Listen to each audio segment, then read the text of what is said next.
호르무즈 해협 봉쇄 얘기를 잠깐 해주셨는데 이 호르무즈 해협이 봉쇄되면은 대체 항로나 우회 항로로 접근하기는 어려운 건가요? 있습니다. 물론 없지는 않죠. 왜냐하면 이제 호르무즈 해협을 아마 지도에서 보시게 되면 사우디 그리고 카타르 이 세 개 국가를 둘러싸고 이렇게 만처럼 되어 있어요. 근데 예. 가장 가까운 곳이 한 33km, 그리고 이제 원유선은 굉장히 수심이 깊은 곳만 다닐 수 있거든요. 그러니까 몇 킬로가 되지 않는 이 사이에서 전 세계 해상 원유 물동량의 20~30%가 이 길목을 빠져나가야 됩니다.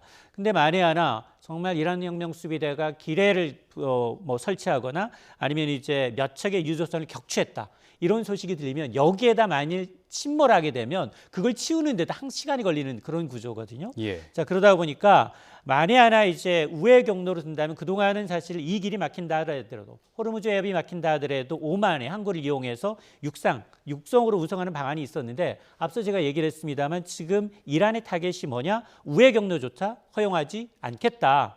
특히나 이제 사우디, 아랍에미레이트, 바레인에 주둔하고 있는 미군 기지뿐만이 아니라 주요 물로 거점까지도 지금 타겟으로 하고 있기 때문에 지금 육로뿐 아니라 지금 해상 영공의 안전도 이제 답보하기 좀 어려운 상황이다라는 거고, 또 하나 이제 이 만에 하나 이제 해상으로 이제 한다 하더라도, 육상으로 한다 하더라도 시간이 상당히 걸립니다. 대체 루트를 활용할 경우에는 이 해상 운임비의 최대 80%까지 추가 비용이 들고요. 기간은 최대한 5일 정도 더 길게 소요가 된다라고 하니까 이미 보험료 많이 올랐죠. 여기에다가 기업들이 이제 전쟁 평소보다도 이제 최대 기업들이 이제 부담해야 되는 원가 부담이 그다음 높아지게 되면 자연스럽게 시차를 두고 국내 물가에 영향을 미칠 수밖에 없는 사안입니다. 예. 조금 전에 우리나라는 중동 원유에 대한 의존도가 높다고 또 말씀을 해주셨는데, 미국은 셰일가스 등장 이후에 자체 생산량이 많아졌잖아요. 그래서 이번에 호르무즈 해협이 봉쇄가 됐다고 하더라도 큰 타격이 없다는 얘기를 했는데, 이 부분에 대해서는 어떻게 보세요? 맞습니다. 과거 우리가 1차 오일 쇼크 경험했잖아요. 1980년대 이란과 이라크전 당시 전쟁이 길다 보니까 당시에 이제 국제 유가가 배럴당 30달러에서 40달러, 퍼센트 기준 30% 넘게 올랐어요. 그러니까 배럴당 단가는 낮지만 지금 물가를 감안하게 되면 지금 100달러, 세 자릿수에 근접할 정도로 체감 물가가 높았었는데, 과거와 달라진 점이 뭐냐라고 물어보신다면, 과거는 이제 유조선이 이제 호송할 당시에도 미국이 제3국의 유조선을 성조기를 달고 호송 통행권을 보장을 했습니다.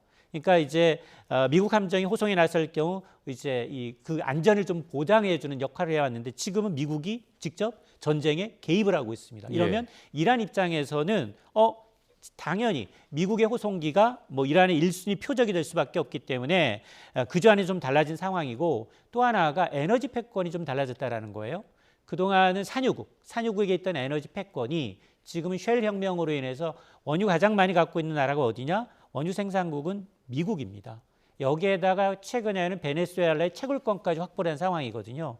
그러다 보니 트럼프 이즈 타코 아니냐, 굉장히 강하게 4주 동안 엄프를 냈지만 유가가 오르고 인플레이션이 급등할 경우에는 11월 중간선거 앞두고 있는 트럼프로서는 굉장히 좀 입지가 더 불안해질 수밖에 없기 때문에 지금 아마 군사적 대응과 함께 유가 안정 카드, 이 물가에 대한 고민이 깊어질 수밖에 없는 상황이어서, 저는 개인적으로 미국의 이제 휘발유 가격을 안정시키기 위해서 쉘 혁명, 쉘 가스를 더 파는가, 아니면 자체 보유하고 있는 전략적 비축유를 좀 낮추는 방식으로, 방출하는 방식으로 유가를 좀 올라가는 걸 해치할 가능성이 높아 보입니다.